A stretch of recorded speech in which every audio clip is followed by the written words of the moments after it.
Springfield, une petite ville de l'Ohio dont personne n'avait entendu parler jusqu'à cette déclaration fracassante de Donald Trump. In Springfield, they're eating the dogs, the people that came in, they're eating the cats, they're eating the pets of the people that live there. Donald Trump reprend ici une intox qui circule abondamment sur les réseaux sociaux. À travers Springfield, c'est le bilan de Kamala Harris sur l'immigration qui est ciblé.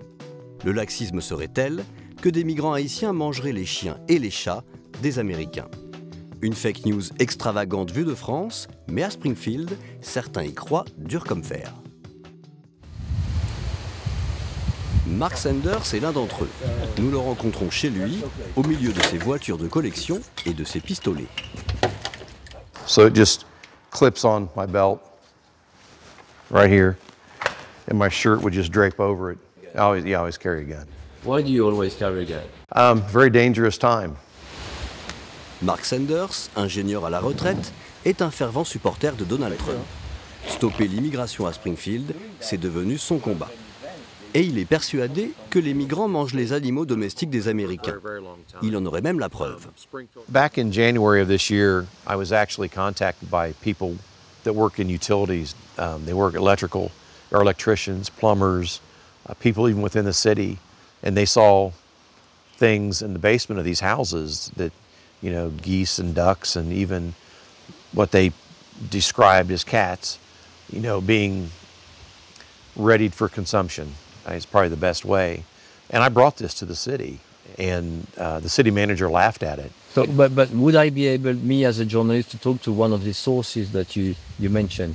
So one of the promises I made to the people that actually approached me was I would complete anonymity. I told the city where to look, but the city has since then put out an email to all city employees prohibiting them to talk to anybody. Do you have this email? I could see. I don't have it. The city of Springfield, with a FOIA request, would have to provide that to you. La municipalité a beau expliquer qu'aucune disparition d'animaux n'a été signalée dans la ville, Mark Sanders continue de faire circuler cette histoire. Car pour lui, elle est révélatrice d'un problème plus large. Sa ville a accueilli trop de migrants et ce n'est plus tenable. It's almost like a tsunami. You know, if you know the tide's going to rise, you can adjust for it. You can tie your boat differently, or you can, you know, get things off the beach. But if you don't have the warning of a tsunami, then immediately everything you have is, you know, it's flooded. Ce qui est vrai, c'est que beaucoup de migrants haïtiens sont arrivés aux États-Unis ces dernières années. Ils ont bénéficié d'un programme de protection initié par Joe Biden. Et une partie s'est installée à Springfield.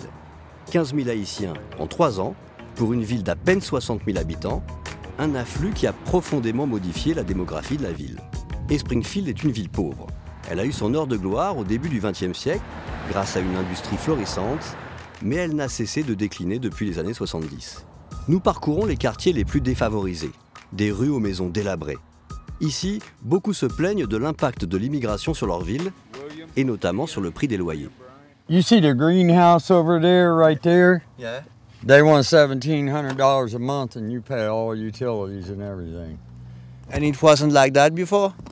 No. I mean, you gotta have a place to live. You can't live on the street. So if they raise your rent, you gotta pay or you'll be on the street. How can you explain such a raise? What happened?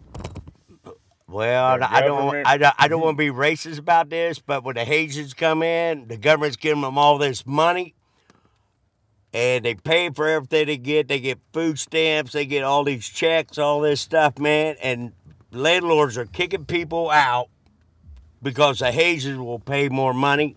Are you going to vote in November? Oh, absolutely. Donald Trump. Donald Trump, buddy. Donald Trump, all the way. Why Donald Trump? They want more there, send them back where they come from. I'm not racist or nothing like that, but they got the goat. Les prix des loyers ont effectivement explosé ces dernières années. Plus 30% en 2 ans, c'est 3 fois plus que la moyenne nationale. Mais l'arrivée des migrants haïtiens ne suffit pas à expliquer cette hausse. Le dynamisme de la ville a aussi joué un rôle. Un boom économique auquel les Haïtiens ont largement participé. Ici, à Springfield, c'est complètement différent d'avant. Parce qu'avant, quand on est arrivé ici, la ville paraissait comme une ville fantôme. comme un cimetière, quoi. Maintenant, avec l'aide des Haïtiens, on a pu réparer les maisons qui étaient abandonnées, comme celle-là. Celle-là était toute abandonnée.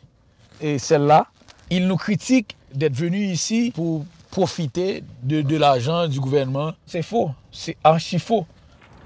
Nous arrivons devant l'une des maisons que Jacob a rénovées et qu'il loue aujourd'hui à des migrants haïtiens. Quand j'ai acheté cette maison, la condition de cette maison était vraiment, vraiment pauvre. La maison ressemblait comme ça auparavant. C'était comme une tombe dans un cimetière, quoi. La famille qui vit ici est dans une situation précaire, car le père vient de perdre son emploi de soudeur. Antes, el primero grupo personas que vienen encontrar trabajo fácil. Hay mucho todavía, se busca mucho. Tengo con 3 meses está buscando trabajo y no encuentra. ¿Cómo se puede pagar para esta casa si no hay trabajo aquí? Ese antes ese gobierno te ayudar por pagar, ese todavía está cortar todas las cosas. Cette famille haïtienne, comme beaucoup d'autres aujourd'hui, peine à joindre les deux bouts. Et elle vit mal le ressentiment de certains locaux. Pourtant, au départ, les Haïtiens ont été accueillis à bras ouverts. Car lorsque l'économie américaine a redémarré, en 2021, après le pic de la pandémie, plusieurs entreprises se sont installées dans cette petite ville, attirées par cette main-d'œuvre abondante et peu chère. Le taux de chômage a baissé drastiquement, pour descendre sous les 3,5%. Et toujours plus d'Haïtiens ont été attirés vers ce nouvel Eldorado. Cette période de croissance a d'ailleurs enrichi certains entrepreneurs locaux. Brian Potts a saisi cette opportunité en investissant dans l'immobilier. Il vient d'acquérir pour une bouchée de pain cette magnifique demeure. We purchased this house probably 2 or 3 years ago, and it was in total disrepair. How much did you buy it? I believe $10,000. You're kidding me. No, we'll have at least, including the $10,000 purchase price, probably $250,000.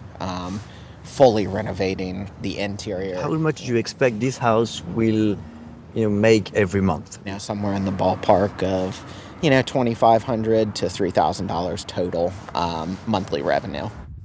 Brian a racheté une quarantaine de maisons, la plupart du temps à des banques qui ne savaient que faire de ces bâtisses abandonnées. Avec le retour en grâce de Springfield ces dernières années, ses revenus ont explosé. After the pandemic, national trends in real estate really took off. Springfield definitely got a piece of that action as well. And Springfield also had an influx of about 15,000 new residents over that time. And I think them coming here helped boost the housing economy for sure.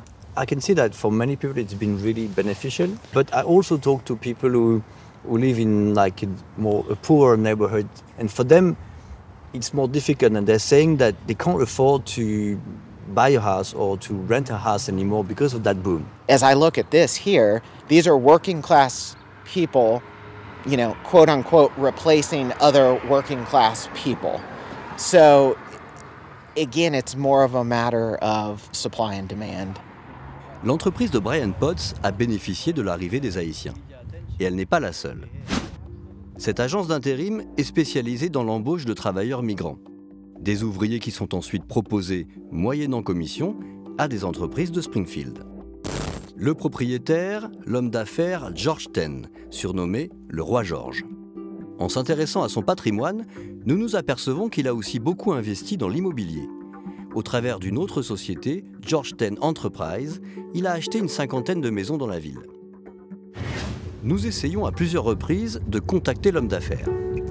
Sans réponse, nous nous rendons au siège de sa société à Springfield. Mais apparemment, les journalistes ne sont pas les bienvenus. I need you guys get off property. I'm going. It's okay. It's okay. I'm just doing my job. Don't worry. Thank you. Mes questions resteront donc sans réponse. Par exemple, que vont devenir les migrants employés par cette agence si l'économie ralentit? Car les mauvais signes sont déjà là. La courbe du chômage est repartie à la hausse ces derniers mois. Et les salaires sont en baisse. Alors si les entreprises repartent encore une fois, que deviendra cette petite ville? À Springfield, c'est sûr, on ne mange pas les chiens et les chats. Mais les tensions, elles, sont bien réelles, entre les laissés-pour-compte du rêve américain.